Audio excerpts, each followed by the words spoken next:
Hi everyone and welcome to In the Sewers. This is a series where I chat to members of bands varying in genres of rock and basically have a bit of a natter about where they come from, where they're going, what they've been doing, and just having a bit of a natter. We're having some great conversations and I can't wait to share them with you all. In this week's episode, I am talking to a glam metal frontman of hard rock band Baranovich, and he goes by the name of Steve. Steve and I chat about his musical influences, which mainly come from glam metal. Of course, I'm gonna love it. But then also how the band got started, who swapped out here, where and everywhere, and also we have a visit from Bruce the cat. Now let's get to our conversation. Here is me and Steve having a bit of a natter. Hi Steve, welcome to In the Sewers. How are you doing, my love? You okay? I'm all right. Just got back from holiday, so I'm nice and chilled and Where did you tanned. go? So Anywhere exciting? went to Rhodes in Greece. It was lovely. Oh, lovely. I do like Very, it. very chilled. And we even found a rock bar while we were there. That's all you need. That's all you need. Exactly. Sun, good food, a rock bar, plenty of booze. You're sorted. And I got dragged up on karaoke. Oh, Lord. Which worked to my benefit because the guy cut my bill down at the end of the night. He was like, "Oh, you got up and sang. You can have some money off." So I'll take that. Literally singing for your supper then, aren't you? Yeah. Well, that's lovely. Now tell all the lovely viewers what it is that you do and what band are you in? I sing in Baranovich. Have been singing for Baranovich for 6 years, apparently. I asked the band earlier because I couldn't remember. My missus says that my bands are like Trigger's Broom, so I don't know if you're old enough to know what that means. Yes, Trigger's Broom, yeah. Kept Yeah, the same brush, basically different every band handle. I've ever been in has always had a member from the previous band. This one's got two. This one's got two from two different bands. So you're just interchangeable. Yeah, when you meet people you can work with, you stick with them, don't you? Oh yeah, of course. That's the main thing, you know. And to be fair, you said like, oh, I can't remember how long I've been in the band. There was a nice little space of about 2 years where nothing happened. So, in fairness, Well, yeah, our bass player joined just before lockdown, so he was in the band 2 years before we actually played, which was really funny. I think he played once with us before lockdown. Oh, bless him. So he's still there, he's still with us. So He hangs on, doesn't he? He don't do too bad. He don't do too bad. he's a good bass player. Very different style of music to us, but it works. Right, I was gonna say, because you guys are more of like I would say you're like a classic rock, hard rock kind of band. I would say Yeah. with a splash of the little glam in there, because you like to have all your little scarves around your microphone. Very Steven Tyler. Yeah, we're a hard rock band with a glam singer. I've always been into glam, and I've always been that kind of. It's just my influence. I like crash, boom, bang. You're in, you're out. You pick your audience up and you drop them. You know, like. And then you go, "Thank you very much. Good night." And people go, "Wow, what the hell was that?" I got it because you are pretty much like that. So I've seen you twice this year. I saw you at Springfest and I saw you at Call of the Wild. I introduced you guys at Call of the Wild actually, and it was Springfest. hot in that sense. It was considering we were playing at the same time as another band. Yeah, it was still quite full. Yeah, it was. And we got everybody jumping about, and it was a good laugh. You had your own wind machine as well because you had the door at the side. It's the only time I've not had to use my fan on stage.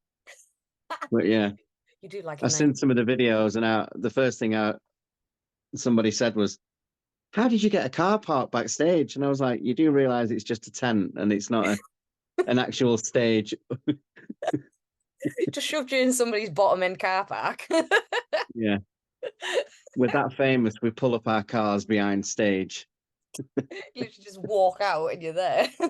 We're here, we have arrived. But yeah, they were both good gigs. Springfest was first time I'm playing Waterloo Bar. I've been trying to get back ever since.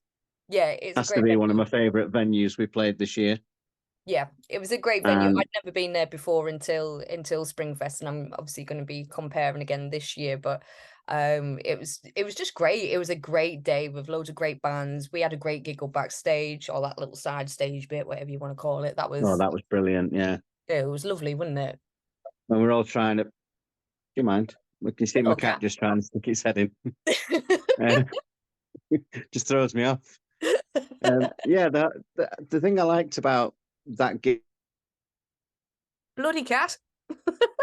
Right, try that again. Yeah, everybody was very community. Yes. You know what I mean? Like all the bands got on.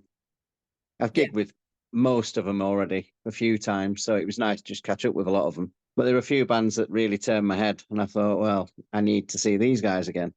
Yeah, like that's the thing. That's what I quite love about it, is the community surrounding it is just lovely. Whether they're punters or whether they're bands or whichever. It was just nice just to see so many familiar faces in one spot. It was just a great day. It was lovely. I'm liking the Roxy circuit at the moment. It's not as clicky as it used to be. You know, like bands genuinely seem to get on. Yes. No, I've There's the odd one or noticed that. two, but there's the odd one or two that you just think, and Yeah, you you just just let you them just be. don't deal Yeah. with them. But all the bands that I've met recently, we've all kind of agreed to play together again, and most of us have. Well, that's a great And thing, and I agree with you. I think especially the new wave of classic rock and the hard rock scene and things, I just think like in the smaller festival kind of scene is just lovely. It's just in a way, like you said, it's a sense of family, and there's never any friction. Oh, I don't seem to think there is. you've also got fans running the festivals and stuff now. A lot of them have been in bands, so they know exactly what bands want and what bands need and stuff like that, which is really nice because before it used to be money. It was all about money, and it was all about, well, we don't care what you need. We want you to make us money. Yeah. Whereas Yeah. I'm sure they want to make money now, but like a Yeah. lot of the festivals are run Yeah. by musicians for musicians, and the crowd are just a bonus. That's the way we see it as a band. It's just like Yeah, because we you had want to that play tent it. rocking. The tent in the car park, you We were did, rocking. we did. I don't know. It's one of those things where everybody says, "How do you do what you do?" And I was like, I don't know. I just get up and do it because, Yeah. despite popular belief, I'm probably the most paranoid person you'll meet off stage. But once I get on stage and the bullshit starts flowing, I'm all right. It's Yeah, because you feel alive, don't you? I yeah. mean, your drummer always seems grumpy as anything, but He's a drummer. is it your drummer? I He's a can't remember. drummer. Do you know what? He's not grumpy at all. He's probably got the driest sense of humor in the band. Oh, right. He just always looks so fierce. Every time I see him play, he's just like so fierce, and every time I've seen him just sat away, he's He's a concentrated. And soldier. I'm just like, do you not want to be here? He's a soldier. So everything's regimented. Oh, right, that's So, why. but yeah, he's probably one of the funniest members of the band. That I'm quite happy being the dumb frontman. Yeah, we've had Um, some great laughs though, cracking times. Yeah, I mean, after parties at Call Wow, they were fun. Dancing the yeah, cheese. let's not mention that. Let's not mention that. I still hate you for Everybody at that. home, he can really do a nice line dance to Achy Breaky Heart, just saying. Yeah, It was a that's going to great be time. included in our next set. We're going to play "Achy Breaky Heart," and we're not Madness. really. I'm usually up for a challenge. Why not? And to be honest, over the past summer, you've played quite a lot of gigs, but you've also popped out some singles as well. We've released an EP. It had 4 tracks on it. We recorded 5, but the 5th one we just couldn't get the mix right on it. So we said, right, we'll do a 4-track EP. What's it? I can't remember what its EP's called now because we renamed it. It's called Supercharged and Loud as Hell. That's pretty standard. That sums you guys up in a line. Yeah, it's one of the lines from one of the songs. Yes. So yeah, we got 2 videos done. And they came out as singles, and we put them on YouTube and everything. I keep posting them. I'll get everybody to share them. The first one was All Gave Some, which was written Yes. by our drummer. Yes, because the video for it was rather Military. inspired and stuff like that. Yeah. And didn't it get taken off TikTok? Yeah. I'm not 100% sure why. It's like I say, I don't do any of Facebook's my one. Yeah. So if you see anything on Baranovich Facebook, that's usually me. Every other social media is not me because I don't understand it. But yeah, it was written by our drummer in honor of his previous role in the army, where he went across to fight, and some of his friends didn't come back. But yeah, it's a very dark subject, but a very meaningful subject. Yeah, because it's quite a strong song. Like, it's quite powerful. Yeah. Like, And like I say, I had nothing to do with writing the lyrics or anything. The only thing I did in it was write the melodies. Yeah. For the vocals, but he pretty much had a full idea lyrically. He knew what the drums wanted to sound like, and as soon as he started playing the drums, we all just kind of clicked in. Yeah. And it just worked. Video was done by my cousin's wife for free. Family So we were like, yeah, you can do that. Have you ever made a video? No. No, she's made videos before, but this one was, I just fluttered my eyelashes and said, please. And she did it. And it's an amazing video. Flowing hair down and she said, please. Yeah. Yeah. It's still there. I've not cut it off. It's still there. I was going to say, you haven't lost that on holiday, have you? Left that on No, the no, beach? no. And then the second single is called Lips Like Poison. I wrote that one. Our bass player came up with a rough sample thing that he'd got, and he was like, I like this. And then we took it to pieces, put it back together in a way that we all understood it. And I wrote the lyrics in probably about 20 minutes. Sometimes they're just there. You can't. Well, I'm always writing lyrics. I've always got piles and piles of workbooks, and then my phone gets full, and then my phone dies and I lose them all. So I have to constantly email them to myself. So I've always got bits of lyrics about. So as soon as I hear something, I flick through my phone and I go, would this work? Would this work? And I had a bit that worked. Like, I think it was the chorus that worked. And I was like, yeah, I like that. And then I wrote the lyrics while we were playing it. The next single that we're releasing is called Forever Light. Ooh, and it's a super ballad. We're just working on the video and stuff for it now. The EP's out. It's already an EP on the EP. On the EP, yeah. You can buy at gigs, but we're trying to get a video done for it. We're just struggling with what can the video be, because it's a super ballad and none of us are pretty boys. Like, we're not young pretty boys anymore. So we don't really want to be standing there mean and moody. Oh, look at us. We're so beautiful. We're a bunch of dads. David Coverdale made it work. I mean, he was... You what? David Coverdale made it work. He was in his 40s and he was... Yeah, but he was famous before he became an old man. Only just. He already had his following by then. So, yeah. My thoughts on David Coverdale are quite... He influenced everything I did, and at one point, people used to say my mind was like a Whitesnake video. I'll take that. That's why I became a glammy. You're doing cartwheels on top of Jaguars? Is that what they're talking about? No, not me, but that's just how, when you join a band, that's what you want. You want a woman to be rolling over your bonnet like that.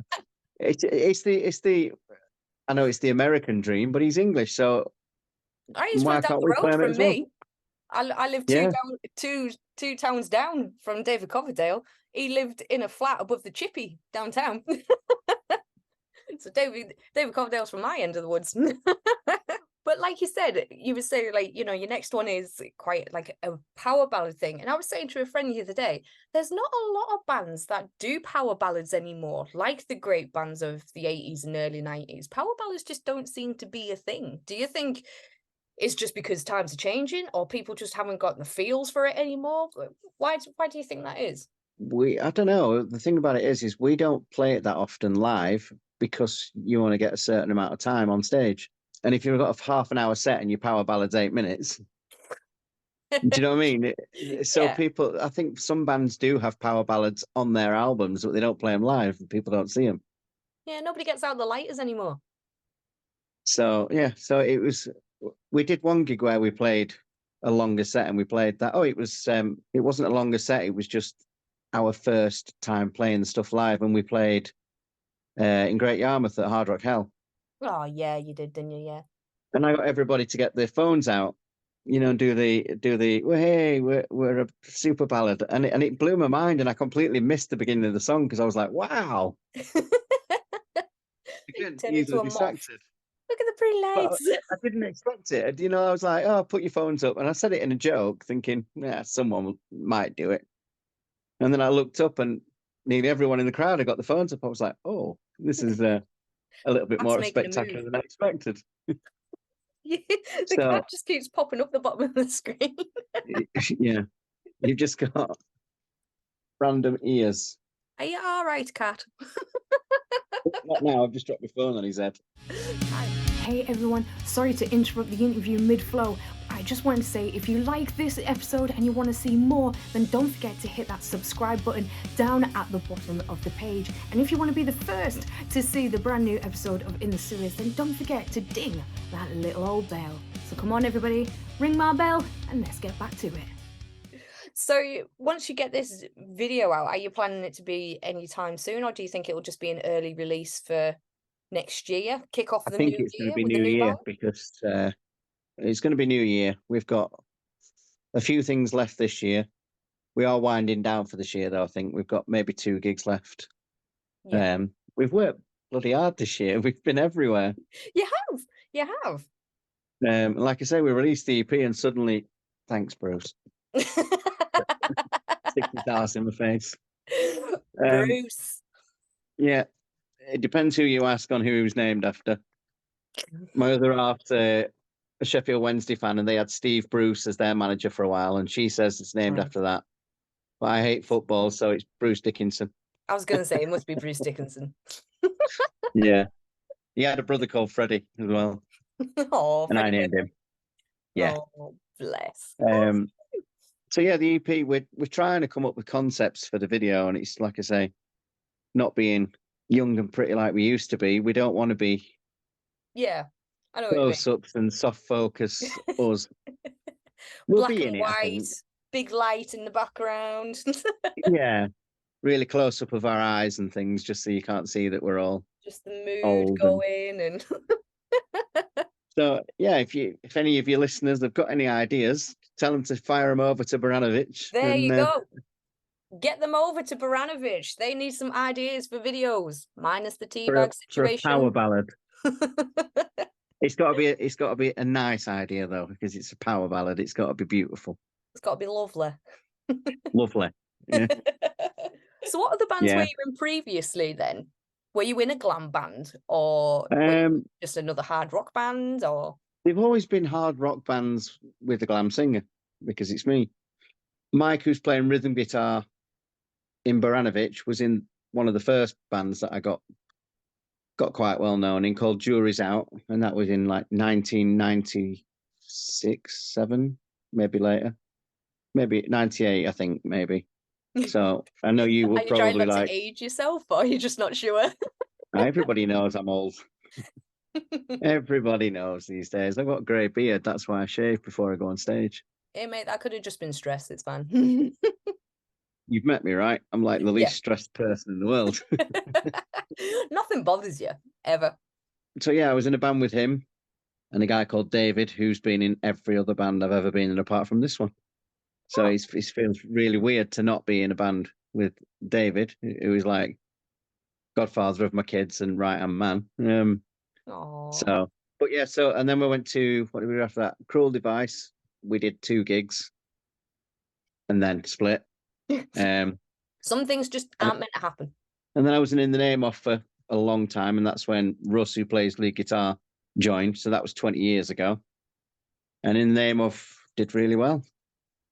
And then that turned, yeah, that ended in spectacular style, where one person's opinion soured everybody else's. Oh. So, and it is what it is. It's just, but then when that broke up, 3 of the band from In the Name Of stuck together and formed the new band called Gottery, which was another one that Russ, who's playing lead guitar in Baranovich, was in. And we had David, and by this time Mike had retired from music and he wasn't playing at all. Ran Just its had its course. time. Yeah. Yeah. And then I had to ask how Baranovich started because I couldn't remember. So I messaged our guitar player and said, "How the bloody hell did we get together?" And he said, "Well, you put something out on Facebook." saying, looking for musicians. And he just bought a bass. So this is our rhythm guitar player. He just bought a bass. So I said, yeah, you can play bass and we'll get a guitarist. And we met a guy called James who co-wrote the original EP. Great guitarist. And while I went to see Motley Crue while we were forming the band, and I bumped into a lad called John, who was a bass player that I'd known for a long time. And I always thought he was a really cool bass player and a really nice guy. And I said, look, if I'm doing this band and it's got my name over the door, I want everybody to be cool and just nice people. I don't want any egos, anything like that. Not that I've had a couple of egos in previous bands, but so Mike, who bought this bass, was suddenly outed as a bass player. I was just like, Mike, I found a better bass player. Will you play rhythm? So he was our bass player for 6 days. Well, we had a queen for 9 days and she got her head cut off. So, at least he still survived. Exactly. He didn't put a fight up, to be fair. I was like, Mike, you're a really good rhythm guitar player and a great singer. And he was like, keep telling me. And I was just like, just do it. And he was like, all right, mate. So, and then we got John in, and that was like the nucleus of the band. And then we met the drummer. We met him on a website. We got an Italian guy.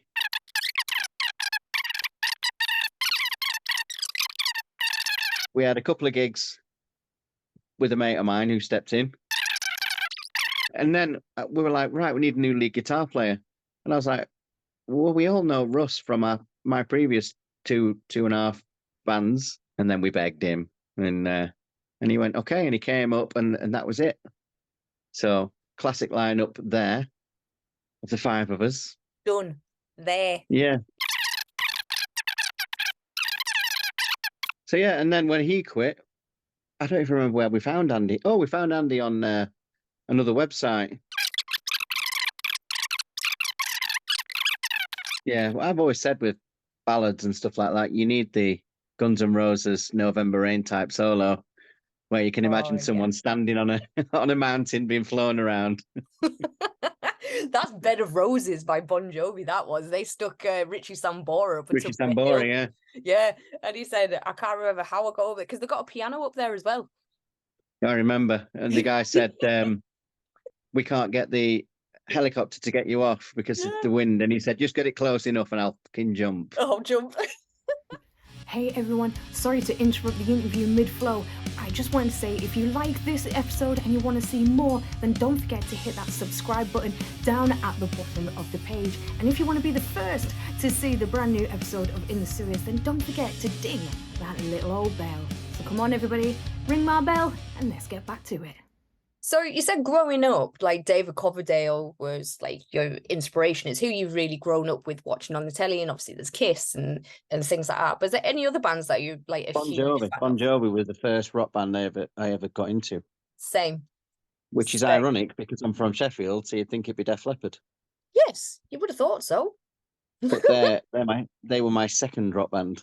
Oh. You know what it was? I saw Bon Jovi on Top of the Pops or some chart show thing, and it was the Living on a Prayer video.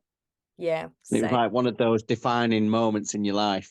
Yes. Just walking upstairs, and the staircase was in the living room. So I was walking up, and TV was on, and my mate's parents were watching it, and I kind of slowed down on the stairs and looked, and I was like, "That's it. That's for me. That's what I want." And I was 14. You know what I mean? I didn't know. Yeah. The trappings of rock stardom or anything. I was just like, that's what I want to be. Yeah. And then we went upstairs and I said to my mate, we're going to form a band. And he said, can you play an instrument? And I went, nope. Can you sing? And I went, nope. What can you do? And I went, I don't know, but I'm going to be in a band. So I bought a bass for 40 quid. Back then was a lot of money. Yeah. 40 the shittest amp. I learned 2 songs, which were Living on a Prayer and Smells Like Teen Spirit. Like I say, it's the swagger of them, and just the energy that they gave out. I just loved it. And Poison, I remember my mum gave me Poison's greatest hits, and I just remember looking at the cover, and I was like, are they guys, or is that one a girl? Like, I couldn't work it out. to Yeah, start with. my stepdad had a very kind of confused thoughts on Poison. It's like, she's gorgeous. And I'm like, Brett Michaels. He's like, no. Yeah, CC was the one for me. I loved CC DeVille. Like, he's a very underrated guitarist, I find. He's a great guitarist. One of my favorite guitar solos is by him. Yeah. Life Goes On. Yeah, I love that song. It's such a beautiful power ballad. It's It's not marvelous. my favorite guitar solo of all time, No, but what it's is up that? there. What is Dry your favorite? County. Dry Which County one? by Bon Jovi. Dry County by Bon Jovi. Oh yeah, If a yeah, guitarist can play that in front of me, he's hired. I don't care if I've got a guitarist already. yeah. I'm, It's I'm I've like, seen you're him in. play it live, and I am. it was wow. Manchester, 2011, Old Trafford Cricket Ground, and Richie had only just been released from rehab 3 days before because they weren't sure if he was going to be there. And it was just amazing. It's like it was pouring with rain as well. Like I was soaked through the skin, but it was just magical, that build up, that tension with Tico and the drums and everything like that. And then Richie just roars that out, and it's like, oh my god, like it took on a different feel for me, that song. Just seeing it live in the rain, it was just Yeah. I saw it amazing. in the blistering sunshine No, in 1995. You know, when they did the Live from London the Wembley gig, DVD, what a Wembley gig! gig. I saw him 2 days after that, Oh, or 2 days before. I'm not sure, I would love to have seen that gig like in person. but it I was was like one of the 4 years hottest old. summers, Yeah. on record, and I literally got frazzled. And it was that busy. It was that busy that you only got your shoulders and your head burnt, because you were that tightly packed in. Sun couldn't get to your legs Just your or the sunroof. rest of your body. It was just your face and your shoulders.